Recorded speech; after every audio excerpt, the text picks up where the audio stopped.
تو اللہ نے فرمایا کہ اگر باپ داداؤں کے طریقے پہ چلنا ہے تو ابراہیم علیہ السلام کی پیروی کرو، وہ سیدھے راستے پر تھے۔ تو اب دلیل دے رہے قرآن کی، یاد کرو ابراہیم علیہ السلام نے جب اپنے چچا آزر کو سمجھایا، عربی میں جو ہے نا وہ باپ چچا کو بھی کہتے ہیں، یہاں پر لوگ اس سے مغالطے میں پڑ گئے کہ قرآن نے باپ کا لفظ استعمال کیا ہے، تو یہ جو ہے باپ سے مراد آزر ابراہیم علیہ السلام کا باپ ہے، نہیں، بلکہ باپ جو ہے وہ عربی میں مجازن چچا کو بھی کہتے ہیں، کیونکہ حدیث پاک بھی ہے کہ باپ کا چچا کا مرتبہ باپ کے برابر ہے، تو اس لیے جو ہے وہ چچا کو بھی باپ کہہ دیتے ہیں۔ تو لیکن ترجمہ اس کا یہی ہونا چاہیے کہ چچا سے کہا، کیونکہ ابراہیم علیہ السلام کے والد کا نام تارخ تھا، تارخ، اور جو تارخ تھے وہ مشرک نہیں تھے، وہ کافر نہیں تھے، وہ توحید پر تھے۔ تو جناب ابراہیم علیہ السلام نے اپنے چچا آزر کو سمجھایا کہ اے میرے چچا، تو جو ہے وہ بتوں کی پوجا سے باز آ جا، بتوں کی پوجا مت کر، کیونکہ یہ وہ جو بت ہے نا تو یہ نہ نفع دے سکتے ہیں نہ نقصان دے سکتے ہیں۔ ویسے بھی اگر کسی زندہ انسان کی تو پرستش کرے تو وہ بھی تیرے کوئی کام نہیں آئے گا، لیکن تو کیسا چچا ہے کہ تو بتوں کا پجاری ہے۔ حضرت ابراہیم علیہ السلام کا جو چچا آزر تھا وہ بتوں کو بنا کر کے بیچتا بھی تھا، بت فروش بھی تھا وہ۔ تو ابراہیم علیہ السلام نے اس کو سمجھایا کہ یہ غلط ہے، تیرا راستہ صحیح نہیں ہے، میرے چچا ایسا مت کر، اس وحدہ لا شریک کی عبادت کر جس نے انسانوں کو پیدا کیا۔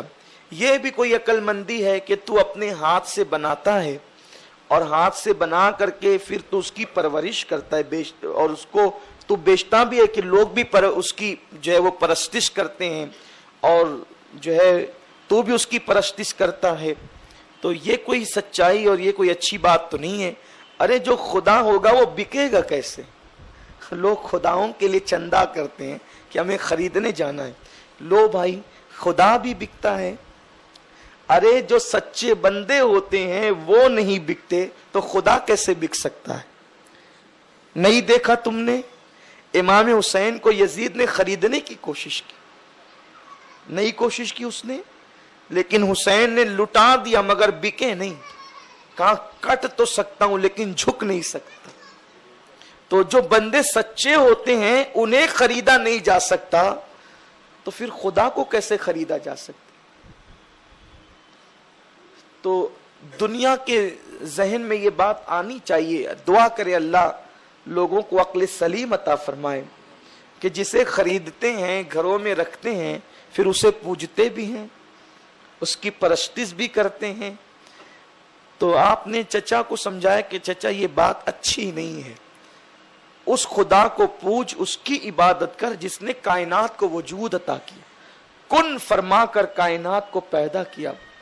اور اللہ کے خدا ہونے کی بڑی دلیلیں ہیں، اللہ نے کئی مقام پر بیان کی، ایک مقام پر تو یوں بیان کیا کہ کیا تم نہیں دیکھتے خدا کی نشانی کہ جانور چارہ کھاتا ہے اور چارہ کھانے کے بعد اس کی 3 چیزیں بنتی ہیں، ایک گوبر، ایک خون اور ایک دودھ۔ جو دودھ ہے اللہ فرماتا ہے سائنسداں کو معلوم نہیں تھا کہ دودھ رہتا کہاں ہے، اللہ نے بیان کیا قرآن میں، میرے اللہ نے جہاں سائنس نے گھٹنے ٹیک دیے وہاں میرے اللہ نے پردے اٹھائے کہ گوبر اور خون کے بیچ میں دودھ رہتا ہے۔ تو اللہ فرماتا ہے کہ وہ اللہ کی قدرت ہے کہ وہ گوبر اور خون کے بیچ میں ہے دودھ، مگر نہ اس میں گوبر کا رنگ آتا ہے نہ خون کا رنگ آتا ہے، گوبر کا رنگ ہرا ہے، خون کا رنگ لال ہے، تو ان کا رنگ بھی نہیں آتا اور اس کے بعد دونوں کی بو بھی نہیں آتی، اور دودھ پینے میں کتنا لذیذ معلوم ہوتا ہے۔ تو یہ کس کی قدرت ہے؟ اللہ کی قدرت۔ میرا اللہ وہ ہے جو دودھ پلاتا ہے، خدا دودھ پیتا نہیں ہے۔ تو یہ سب نشانیاں اللہ نے بیان فرمائی۔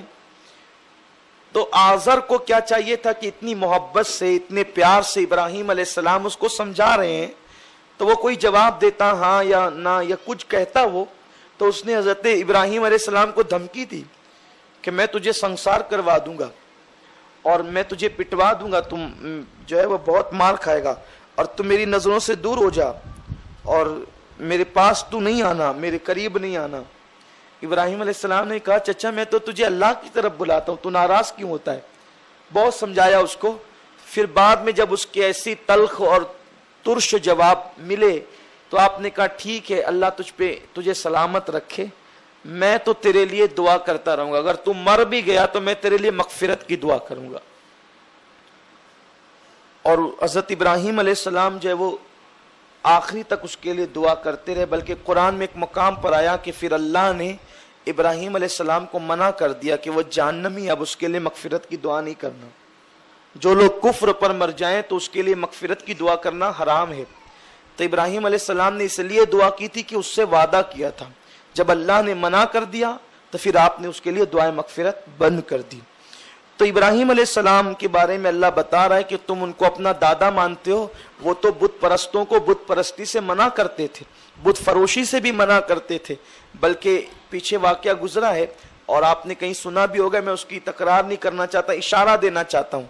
एक मरतबा आज़र को समझाने के लिए और कौम को समझाने के लिए आपने ये किया कि बुतों का मेला आया तो कबीले वालों ने कहा इब्राहिम तुम भी चलो, तो आपने कहा कि मैं नहीं आता, मेरी तबीयत ठीक नहीं है, मैं नहीं आता। और जब सब लोग चले गए तो जो उनके बुत खाने में कहीं बुत जमा थे जो उनकी वो पूजा करते थे, तो आपने क्या किया कि बड़े बुत के हाथ में, यानी उसकी हयत ऐसी थी कि वो कुल्हाड़ी लेकर बैठा हुआ था, बड़ा बुत, तो आपने सारे बुतों को तोड़ दिया और बड़े बुत के हाथ में वैसी कुल्हाड़ी पकड़ा दी।